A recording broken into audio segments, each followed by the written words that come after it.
The click of the pen echoed in the silent glass-walled conference room, sealing the end of a 15-year marriage. Marcus looked up, a thin, satisfied smirk playing on his lips. He pushed the papers across the mahogany table toward his ex-wife, Serafina. He believed he had won. He'd just discarded the woman he saw as a burden, securing his assets, his future, and his freedom, leaving her with scraps. But as Marcus watched his wife leave, he was oblivious to the man waiting for her downstairs. A man in a car worth more than the entire settlement. A man who knew her true value. The signature wasn't an end. It was the trigger for her real life to begin.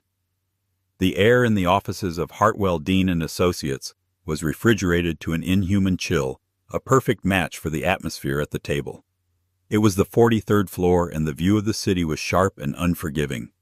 Serafina Hayes stared at the watermark on the divorce decree. It was a stylized set of scales, perfectly balanced. The irony was so bitter it almost made her laugh. "If you're quite finished admiring the letterhead, Serafina," Marcus chimed in, his voice oozing a patronizing smoothness.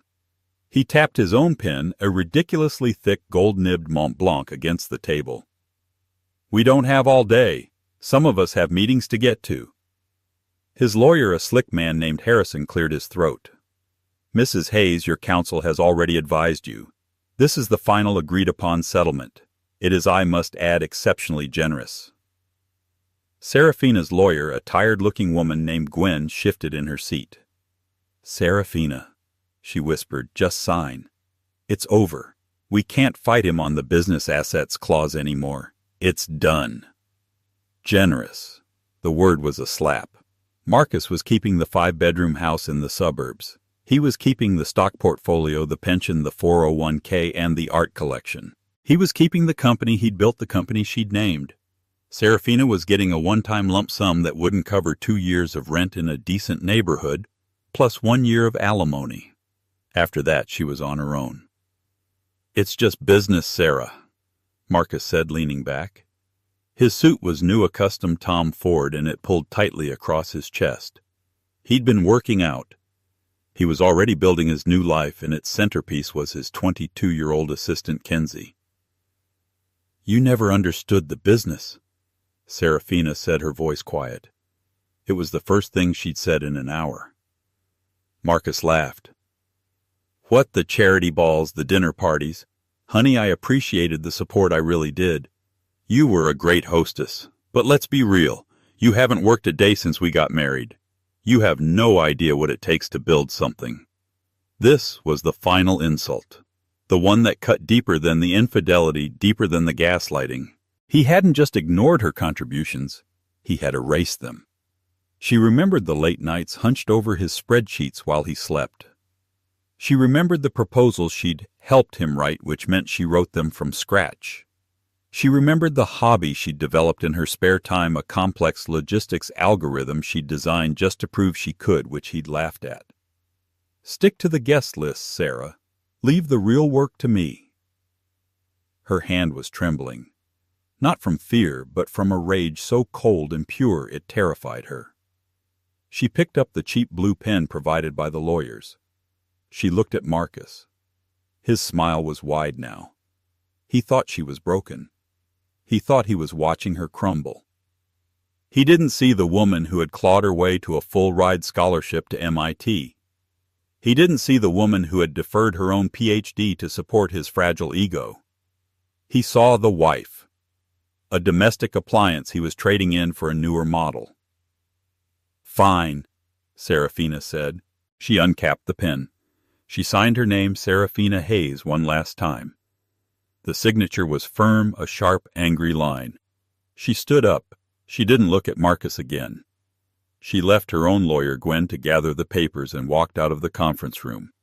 She didn't look back at the skyline, at the life she was leaving. In the elevator, the sterile silence was deafening.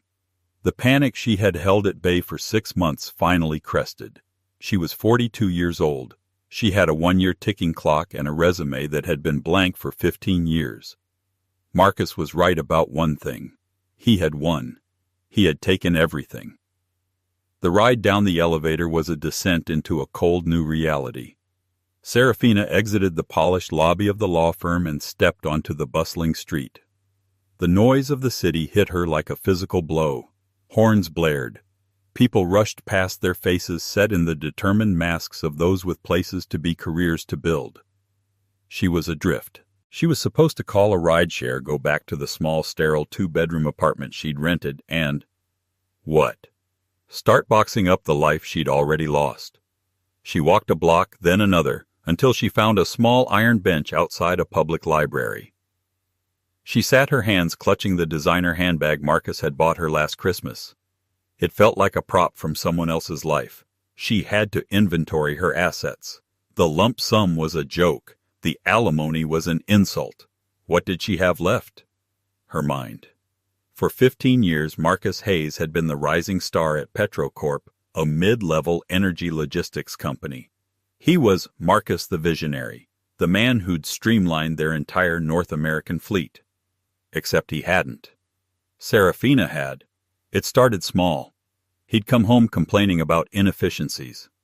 She, bored and missing the complex mathematical challenges of her former life, had taken a look. Marcus, if you just reroute the New Mexico fleet through the Dallas hub instead of Denver, you cut 18% on fuel costs.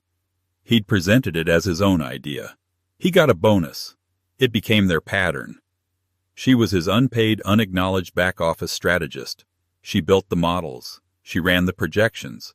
She wrote the executive summaries. He took the credit. He'd convinced her it was teamwork. We're a unit, Sarah. Your success is my success. But as his star rose, his ego inflated.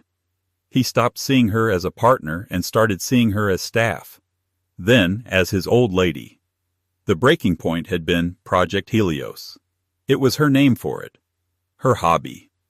While Marcus was focused on cutting costs by pennies, Serafina had been looking at the future. Green energy. The problem wasn't generation, it was storage and distribution. The grid was antiquated. She spent 2 years in secret using the open-source data she could find, developing an algorithm. It wasn't just about shipping routes. It was a predictive AI-driven model that optimized energy flow from solar and wind farms to the grid, factoring in weather patterns, consumer demand, and even fluctuating storage cell degradation. It was brilliant. It was revolutionary. And she was proud of it. One night 6 months ago, she'd finally shown him. He was on his third whiskey, texting someone under the table. Marcus. She'd set her laptop open. I have to show you something. I think this could change everything. I call it Helios. He'd glanced at her screen, at the lines of code and the complex data visualizations. He'd scoffed. What is this, Sarah? More of your little spreadsheets, honey. It's cute, but it's not real. It is real. She'd insisted, her voice tight. It could create an entirely new division. It could save the company billions. Save the company. He'd laughed, a harsh barking sound.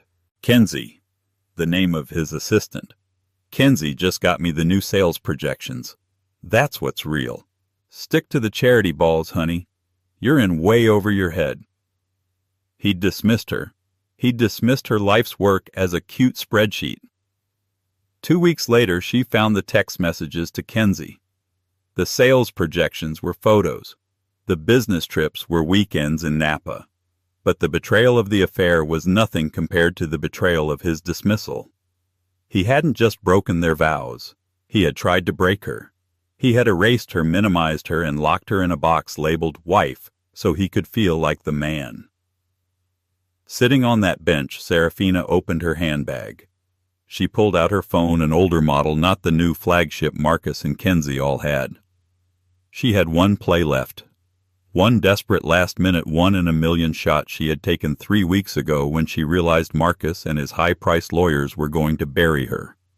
She'd done her research. She knew who the real players were in the tech and energy space. Not the peacocks like Marcus, but the sharks. The apex predators. And there was only one name at the top of that list, Damian Knight. Damian Knight was less a man and more a myth in the business world. He was the founder and sole CEO of Knight Vanguard Solutions, a private tech conglomerate that devoured industries and spat out streamlined, optimized, and terrifyingly efficient versions. He was notorious. He was ruthless. He didn't do meetings. He did summonses. He didn't read proposals. He read balance sheets. And he was pathologically private. He had no social media, he gave no interviews, and his photo had only appeared in Forbes once when he'd made his first billion at 30, and once when he'd hostile takeovered the company that had fired him a decade earlier. Finding a way to contact him was virtually impossible. His corporate gateways were firewalled. His executive team was a legendarily tight-lipped circle. But Serafina was a researcher. She hadn't just been a math prodigy. She'd been a data mining expert. She'd spent 48 sleepless hours fueled by coffee and a burning desire for revenge digging through the digital bedrock. She'd found him. Not through a corporate email, but through an obscure alumni portal for an MIT coding symposium from 20 years ago. A username, DKnight, was still attached to an archaic forum. She'd gambled that the associated encrypted email address was still monitored if only by a legacy server. 3 weeks ago, she had composed her cold email. Subject efficiency problem in green logistics. PENP, Mr. Knight. You don't know me. My name is Serafina Hayes. Your competitors believe the primary issue in green energy logistics is generation. They are wrong. The issue is predictive distribution. I have developed a self-learning algorithm that optimizes grid distribution by 18% over current models.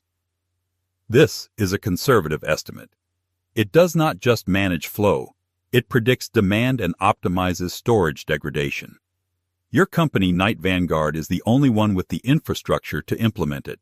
Everyone else, including my husband's company Petrocorp, is run by fools. I've attached the first 3 pages of the core code. I am in the middle of a contentious divorce. My husband, a VP at Petrocorp, believes this algorithm is a hobby. He is mistaken. I will be legally free, and this intellectual property will be mine and mine alone on October 31st at approximately 11 a.m. If you are interested, you know where to find the fools. I'll be the one walking away from them. S. Hayes. She never got a reply, not a rejection, not a, "This email is unmonitored." Just silence. She'd assumed it was a failure, a desperate, embarrassing Hail Mary. Now sitting on the park bench, her old life signed away, she felt the phone in her hand vibrate. A text message. From an unknown number. Unknown number, 43rd floor. Hartwell Dean. Was the 11:00 a.m. estimate accurate? Serafina's heart stopped. Her fingers fumbled on the screen. Serafina. Yes, it's done. A pause that lasted an eternity. Then the 3-dot typing bubble appeared and vanished and appeared again. Unknown number. My team analyzed your code. Your 18% estimate is wrong. It's 22.4% if you had access to real-time shipping manifests. You didn't factor in waveform optimization. Serafina. I didn't have the data. My access was restricted. Unknown number. I am aware of your husband. The Peacock. Unknown number. Stay on the bench. A black Bentley Mulsanne will be there in 2 minutes. Get in. We will discuss your future. Unknown number. And Ms. Hayes. Welcome to the real world. Serafina looked up, her blood roaring in her ears. She was terrified. She was exhilarated. She felt for the first time in 15 years completely and utterly alive. 2 blocks away, Marcus was exiting the elevator, his arm already around his lawyer. "Buy yourself something nice, Harrison," Marcus boomed, slipping him a tip that was more than Serafina's first alimony check. That was a masterclass. "Just doing my job, Mr. Hayes," the lawyer smirked. "Now," Marcus said, pulling out his phone to call Kenzie. "Time to celebrate." He pushed through the lobby doors, whistling, stepping out into the sunlight of his new bright Serafina-free future.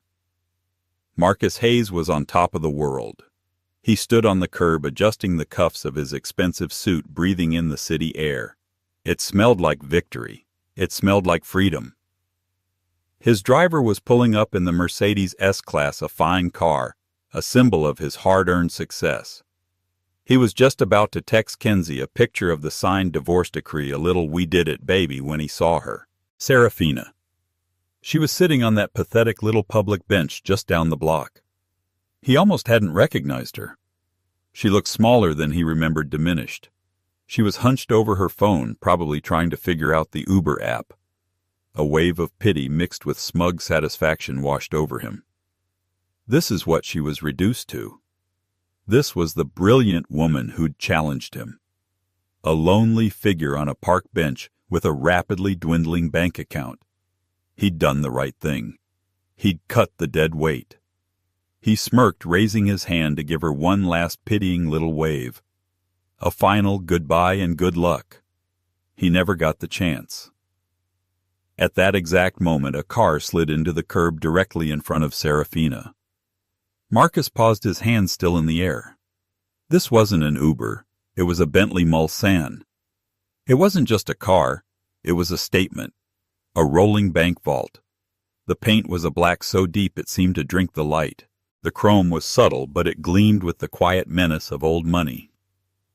Marcus knew cars. This was a custom job. A car that cost north of $500,000. It was the kind of car that he saw in magazines and dreamed of. A man in a sharp gray suit, not a driver's uniform, but a suit, emerged from the driver's side. He didn't rush. He moved with an unhurried, crisp efficiency. He walked around the back and opened the rear passenger door. And he held it. For Serafina. Serafina stood up. She looked at the car. She looked at the driver. She took a deep breath, straightened her shoulders, and got in. The man closed the door with a sound like a bank vault sealing, a soft, heavy thud. Marcus was frozen on his own curb. His jaw was literally hanging open. What the hell? His mind raced, trying to compute. Who was that? It must be a mistake. Maybe she'd ordered a black car service and got a lucky upgrade. No. Those cars didn't just wait on civilians. Maybe it was her lawyer, Gwen. No, Gwen drove a sensible 10-year-old Volvo. The Bentley's engine, which had been utterly silent, gave a low, powerful growl as it prepared to pull away. It had to pass Marcus to get into the flow of traffic. Marcus's own Mercedes was idling behind it, effectively blocked. His driver honked. Marcus waved at him to shut up. He needed to see. He stepped off the curb, moving closer to the street, squinting at the Bentley's heavily tinted windows. He had to know who was in that car. The Bentley slowed as it passed him, almost, he thought, deliberately. And for a fraction of a second the sun hit the rear window at the perfect angle, cutting through the tint. Marcus saw two things. First, he saw Serafina. She wasn't crumpled. She wasn't crying. She was sitting upright, poised, her face pale, but set in a look of intense, focused determination. Second, he saw the man sitting across from her.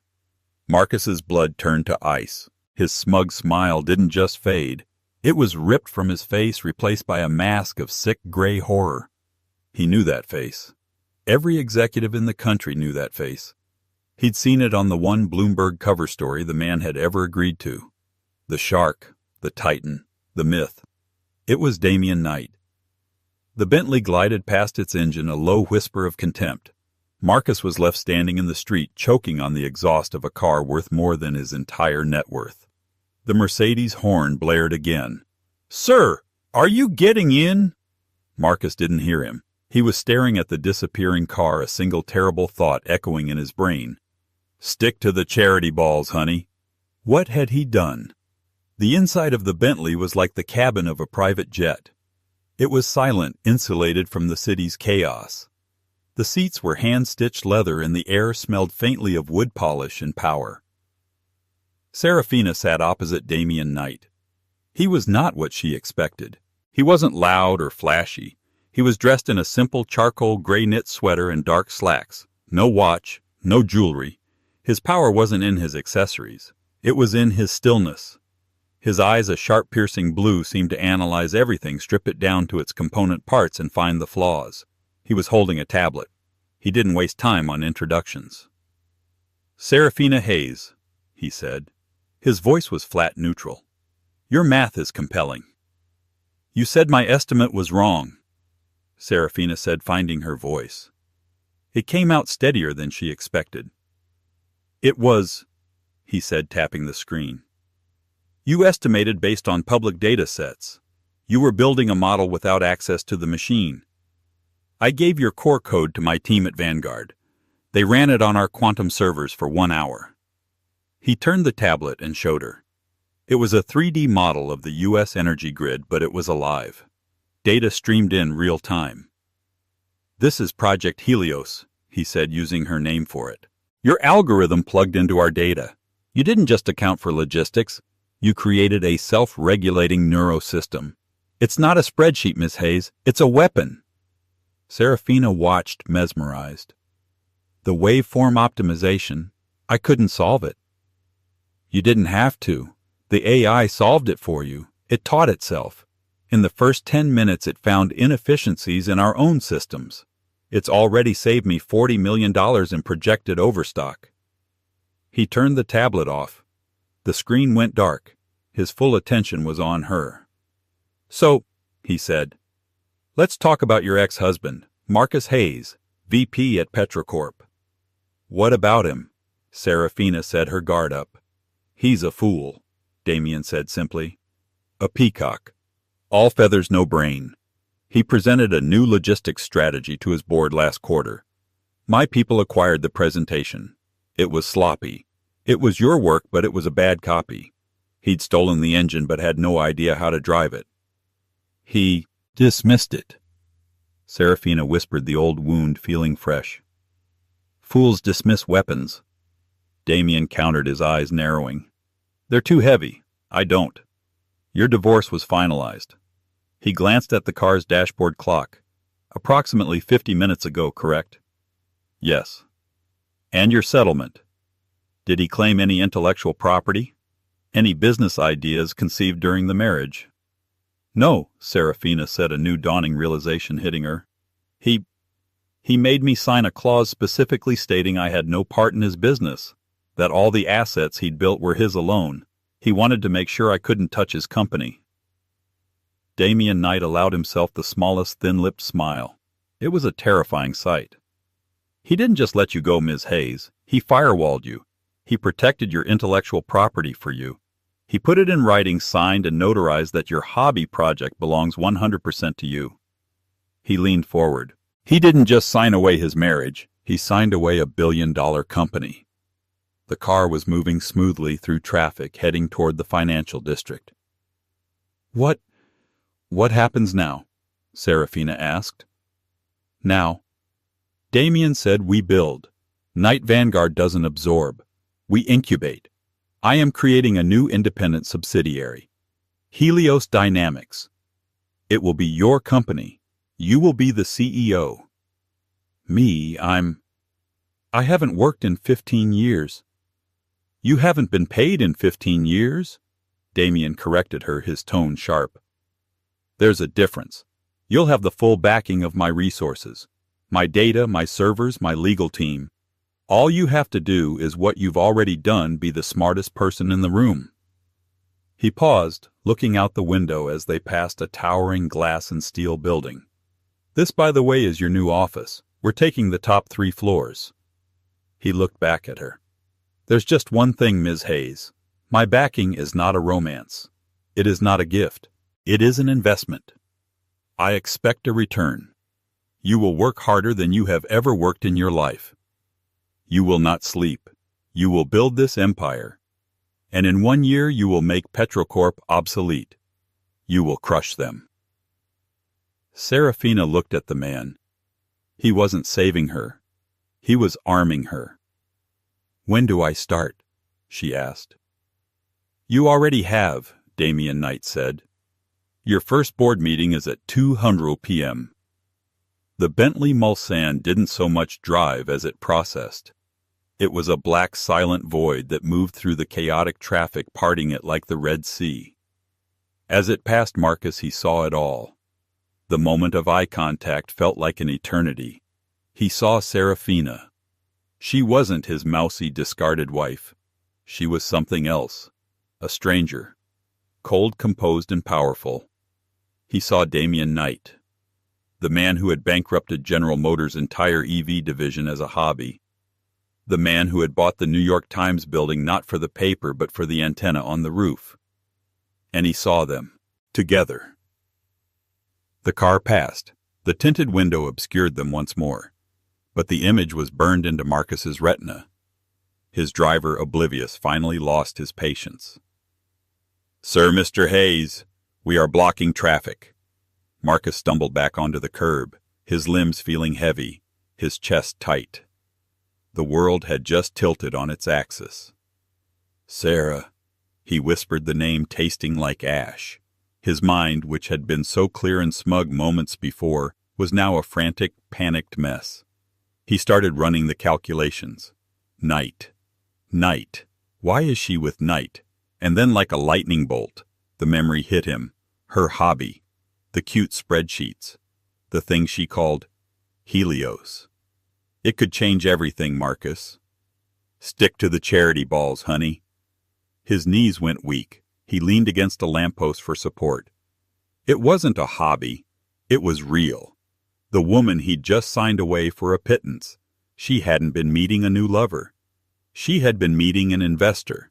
No, not an investor. A kingmaker. "Oh, God," he whispered. "Oh, God, no." He knew how Damian Knight operated. Knight didn't buy companies.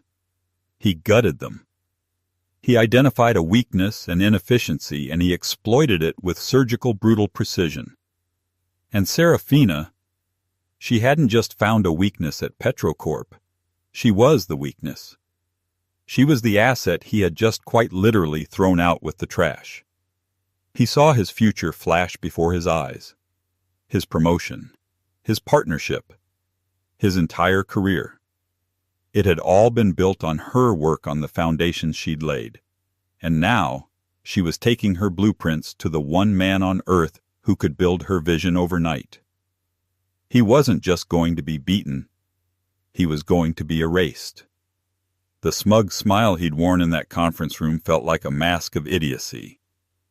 He'd been smiling proudly, signing the papers while Serafina sat on a powder keg. And Damian Knight, the billionaire, had been waiting for Marcus himself to light the fuse. The full, agonizing, humiliating reality of the moment crashed down on him. He had been so focused on Kenzie's youth, he'd forgotten Serafina's brilliance. He'd been so obsessed with his own reflection, he'd failed to see the Titan standing behind him. The driver of the Mercedes got out and ran over. "Mr. Hayes, are you all right? Should I call someone?" Marcus looked at his driver, his eyes wide and vacant.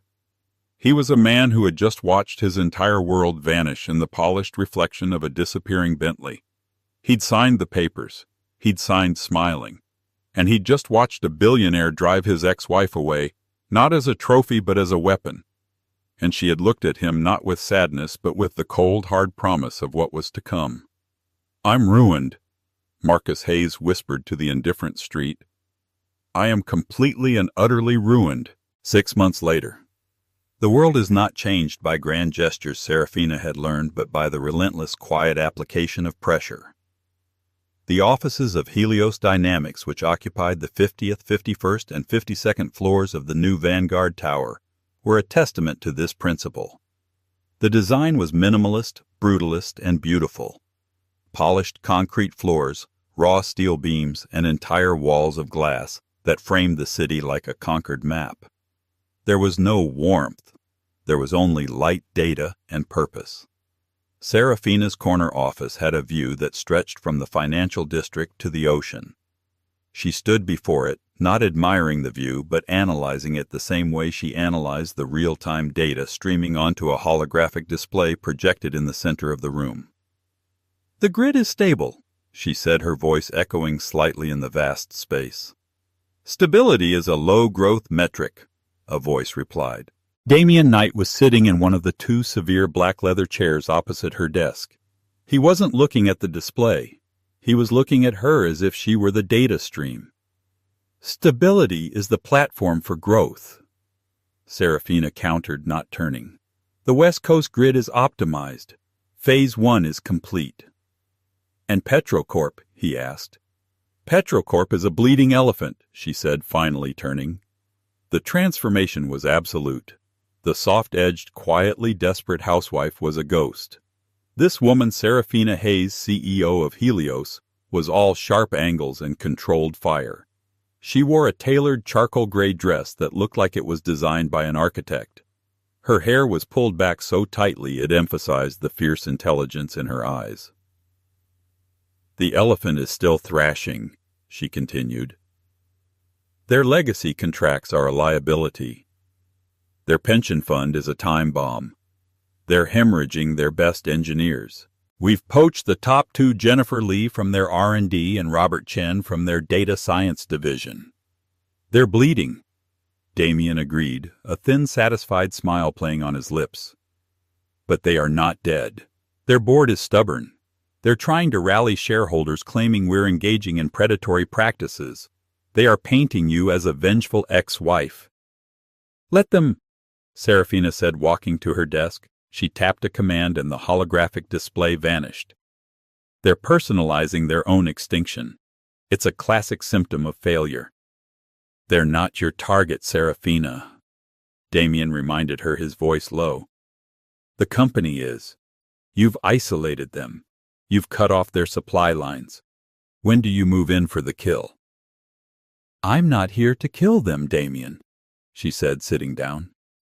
She leaned forward, her hands clasping on the black onyx desk. I'm here to acquire them. Their infrastructure is outdated, but it's extensive. Their logistics arm is the last piece of the puzzle. Once we have it, we don't just manage the grid, we own it. They will never sell to you. The name Serafina Hayes is a curse in their boardroom. Which is why, Serafina said, we're not asking. The vote is in 3 days. They're pinning their hopes on a last-minute merger with Apex Energy. It's a pathetic, desperate move. And will it work? Serafina's smile was the one Damian had seen before, the one that meant the math was already done. Apex Energy just pulled their offer. They were persuaded that their investment was unsound. Their CEO, Mr. Wallace, received an anonymous data packet this morning outlining the true state of Petrocorp's pension deficit, the one Marcus forgot to ever properly fund. Damian Knight stood up. He was, for the first time in their 6-month partnership, genuinely impressed. She hadn't just built the weapon he'd asked for. She'd invented new ammunition. You're not a CEO, Ms. Hayes, he said, walking to the door. You're a conqueror.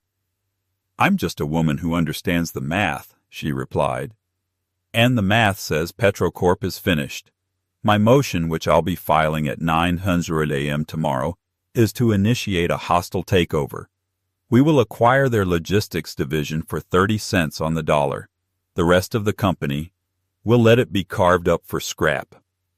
Motion provisionally passed, Damian said, a rare glint of approval in his eyes.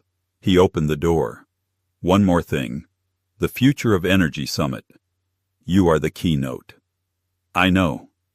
It's tonight, at the Cipriani. I'm aware, Serafina said, already pulling up the SEC filing. It was their flagship event, Damian said, pausing. Petrocorp has sponsored it for a decade. It was his favorite party. Serafina didn't look up from her screen. Her focus was absolute. How ironic, she said, her voice flat. He loved the parties. I loved the work. It seems we've both finally gotten what we wanted. Meanwhile, in a parallel universe of failure, the Camden Court apartment smelled of stale curry, damp carpet, and regret. It was a 400-square-foot studio in a part of town that wasn't up and coming, but long since given up. Marcus Hayes sat on the edge of a lumpy futon, which was also his bed, his couch, and his office. The room was a testament to his implosion. Empty whiskey bottles, cheap brands like Old Crow, cluttered a stained IKEA coffee table. Piles of unopened mail formed small threatening mountains. Most of them were red. Final notice. Account overdue. He was a man haunted. His expensive suits were gone sold for a fraction of their worth to a consignment shop. He now wore a wrinkled graying dress shirt and a pair of stained slacks. His face was puffy, his eyes perpetually bloodshot, his hands afflicted with a slight humiliating tremor. His phone buzzed. He lunged for it, his heart leaping with the pathetic, desperate hope that had become his only real companion. It was Kenzie.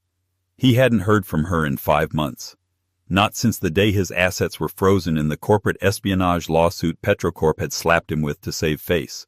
She'd vanished, taking the Cartier watch and the down payment he'd made on a condo for her. "Kenzie," he croaked. His voice was raw. "New phone, who dis?" The text read. "Kenzie, it's me. It's Marcus. Please, I need to talk to you." The 3-dot typing bubble appeared. He held his breath. "Oh, gross. Don't text me again." The bubble vanished. He was blocked. Marcus roared a sound of pure animalistic frustration and threw the phone against the wall. It shattered the screen's spiderwebbing before going dark. He was completely, utterly cut off. His downfall had been a public execution, fired for cause, sued by his former employer, blacklisted by every headhunter in the industry. The visionary of Petrocorp was now a toxic asset. He'd tried to get work. He'd even tried to get an entry-level auditing job at a small firm. The interview had lasted 5 minutes. The moment the hiring manager, a kid half his age, Googled his name, the interview was over. He was unemployable. He was ruined. And it was all her fault. Serafina. The name was a curse. He spat it. In his mind, he replayed the divorce. He'd been so smart, so dominant. He'd crushed her. He'd won. How had she done this? He knew the name Damien Knight. She hadn't just left him. She'd run to another man. A richer, more powerful man. She'd weaponized her feminine wiles, and used that billionaire to destroy him. It was the only narrative his ego could stomach. She hadn't beaten him with her brain. She'd cheated him with her body. He was the victim. He staggered to his small, grime-caked kitchen, yanking open the fridge. Empty save for a single warm can of beer. He cracked it open, the foam spilling over his shaking hands. He had to do something. He couldn't just sit here and rot. He had to face her. He had to make her see what she'd done to him. He fumbled with his broken phone, the screen barely responsive. He managed to get to his email. And there it was. A generic, industry-wide invitation. The Future of Energy Summit. Keynote speaker, Serafina Hayes. CEO, Helios Dynamics. Tonight, 7:00 p.m. The Cipriani. His event. His stage. She was keynoting his event. The one he used to host. The one where he'd give the big speech and she'd stand in the back smiling, holding his drink. The rage was so sudden and so hot it almost sobered him up. He stormed to his closet. He had one suit left. His funeral suit, he'd started to call it. A black Hugo Boss from his glory days. It would be tight. He didn't care. He would go. He would get in. And he would confront her. He would remind her of the 15 years they shared. He would remind her of the vows she'd broken. He would look that monster Damien Knight in the eye and he didn't know. He just knew he had to be there. He had to stop this. He had to get his life back. The ballroom at the Cipriani was a sea of power. Chandeliers dripped crystals, champagne flutes chimed, and the murmur of $1,000-a-plate crowd filled the air. Serafina was the calm eye of the storm. She wasn't mingling, she was holding court. A U.S. senator on her left, the CEO of Tesla's European division on her right. They weren't chatting. They were listening. She spoke quietly about quantum grid integration, and they hung on every word. Her grasp of the macro policy is astonishing. the senator whispered to an aide. Forget policy, the Tesla exec murmured. She solved the storage degradation problem. She's a decade ahead of us. Across the room, Damian Knight watched from a secluded balcony. He didn't network. He observed. He watched his prize asset rewrite the rules of an entire industry. It was the best investment he'd ever made. Into this world of order, precision, and power stumbled chaos. Marcus Hayes made it past the front door by sheer frantic audacity. He'd told the security guard he was checking the AV equipment for Ms. Hayes. His old stained suit, his wild alcohol-bright eyes, and the reek of whiskey coming off him in waves should have stopped him. But he'd used a name, Richard Chen, a low-level events guy he'd fired 2 years ago, and the guard busy with the crush had waved him in. He stood in the doorway blinking at the opulence. This was his world. This was his party. And she had stolen it. He saw her. She was radiant. It was the only word.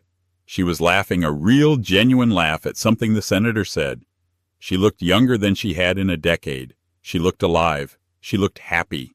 And that was the final insult. He started walking. He didn't run. He moved with the terrifying, single-minded purpose of a man who had nothing left to lose. He pushed past a startled venture capitalist. He knocked over a tray of champagne. He was a creature of mud and filth in a room of polished marble. "Sarah," he whispered, his voice a desperate rasp. The murmur of the room died. 100 conversations stopped. The power of a collective awkward silence fell. Serafina turned, her smile fading not to fear but to a look of annoyance, the kind one might give a waiter who'd spilled a drink. "Marcus," she said. Her voice was cold, colder than the offices, colder than the grave of their marriage. "You're not supposed to be here." "Not supposed to be here," he said, his voice rising, cracking with hysteria. "This is my event. This is my life." He was 5 feet from her now. The senator had instinctively stepped back. 2 large security guards were moving, but Serafina, with a tiny, almost imperceptible shake of her head, waved them off. This was her problem. She would handle it. "This was your event, Marcus," she said, her voice dangerously quiet. "You, like Petrocorp, are part of the past." The past. The past. He laughed, a high-pitched, terrible sound. 15 years, Sarah. That's our past. You can't just erase it. You can't do this. You seduced that ghoul Knight. You used him to destroy me, all because of Kenzie. Is that it? You're this vengeful, this bitch, all over a stupid fling." He was yelling now. His face was a mask of sweat and rage. Serafina waited perfectly still until his tirade ran out of air. The entire room was watching. She took 1 step closer to him. He was taller, but in that moment she towered over him. "Let me be very clear," she said, her voice not rising but cutting through the silence, "so that you and everyone here understand.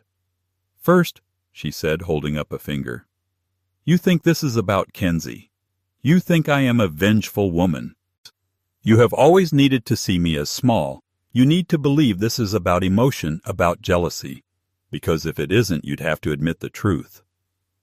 "What truth?" he spat. "That you're a monster." "The truth," she said, "is that this was never about you. It was about the math. And the math. Marcus, you were just bad at it."